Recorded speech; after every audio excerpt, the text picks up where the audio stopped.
가족이 모두 모이는 명절 아침, 나는 오랜만에 들뜬 마음으로 일어났다.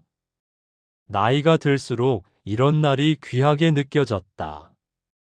아이들도 커서 각자 바쁘게 살아가고, 아내와 나도 예전만큼 대화를 나누지 않는 요즘, 가족이 한자리에 모이는 날은 나에게 작은 위안 같은 순간이었다.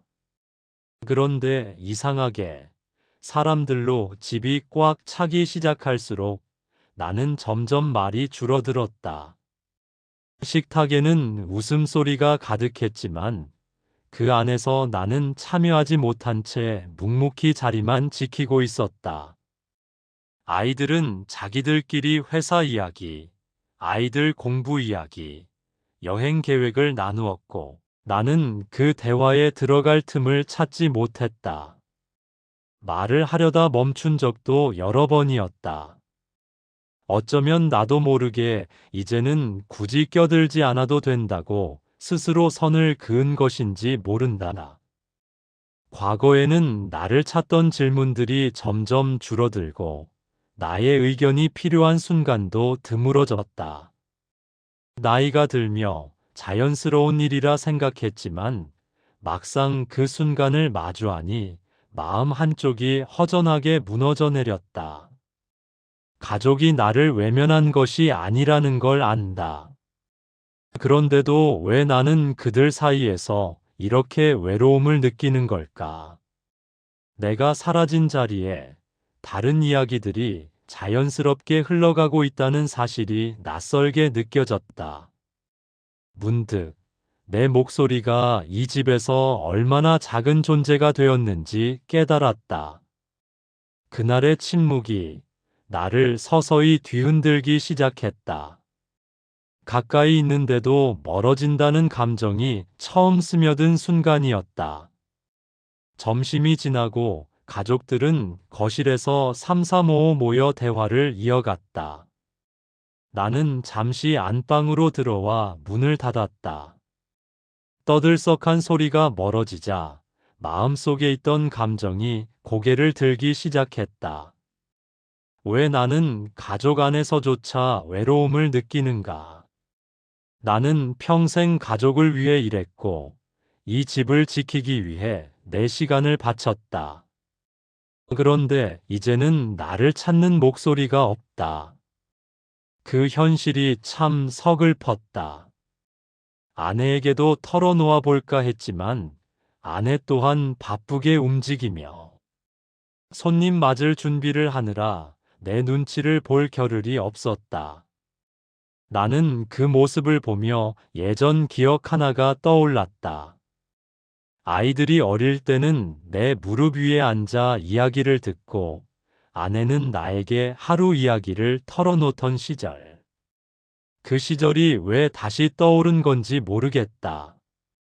시간이 흐르며 변한 것은 당연한데 나는 그 변화를 따라가지 못한 채 혼자 제자리에 머문 것 같았다.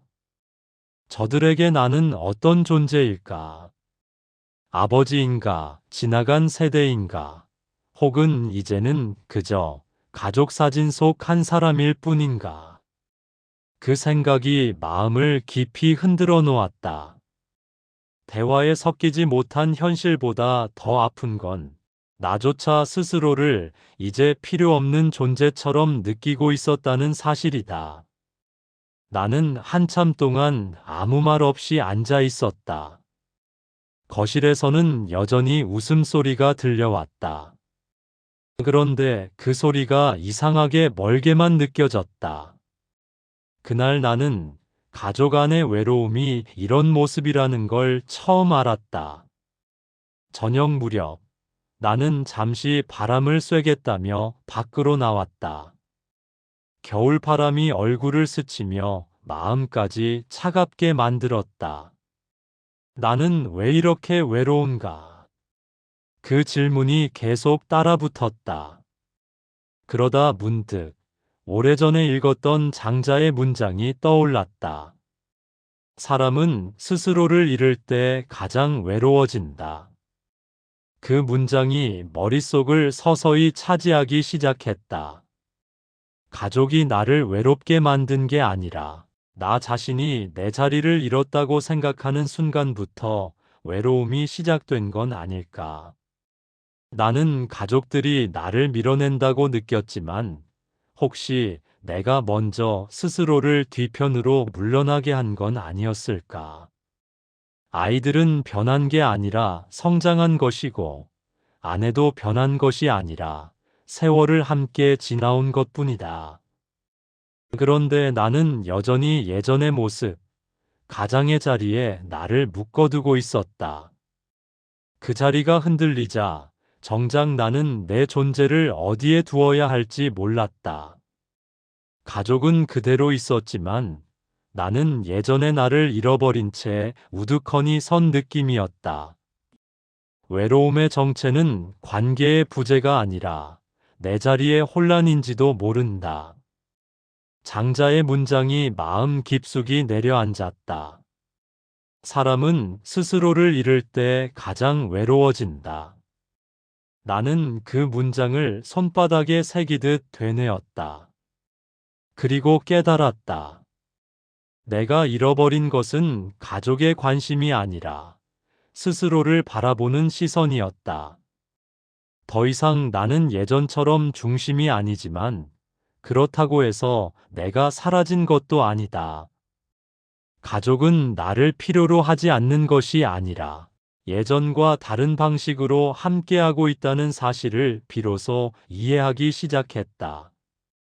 외로움은 가족이 만든 것이 아니라 내가 붙잡고 있던 옛나가 만든 것이었다. 집으로 돌아와 거실에 앉았다. 가족들은 밝게 웃고 있었고 그 모습은 여전히 아름다웠다. 그런데 이번에는 조금 다른 눈으로 바라보게 되었다. 나는 가족에게 예전처럼 중심이 되길 원했지만 세월은 이미 다른 모양의 관계를 만들어 놓았다. 아이들은 자기 삶을 살아가고 아내도 자신의 세월을 견디고 있다. 그리고 나는 이제 새로운 자리를 찾을 때가 된 것이다. 장자의 말처럼 스스로를 잃으면 외롭다. 나는 지금까지 가장의 역할을 잃는 순간 내 존재도 함께 사라진다고 믿었다. 하지만 이제는 안다. 역할은 변해도 존재는 사라지지 않는다는 것을.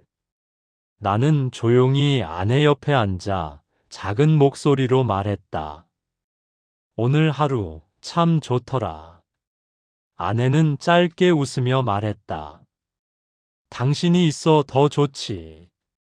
별것 아닌 대화였지만 그 한마디가 나를 오래 붙잡던 외로움을 조금씩 녹여냈다.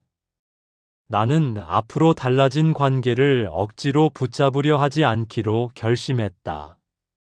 대신 지금의 우리 모습 그대로 받아들이기로 마음먹었다. 아이들에게도, 아내에게도, 나 자신에게도 조금 더 따뜻하게 다가가기로.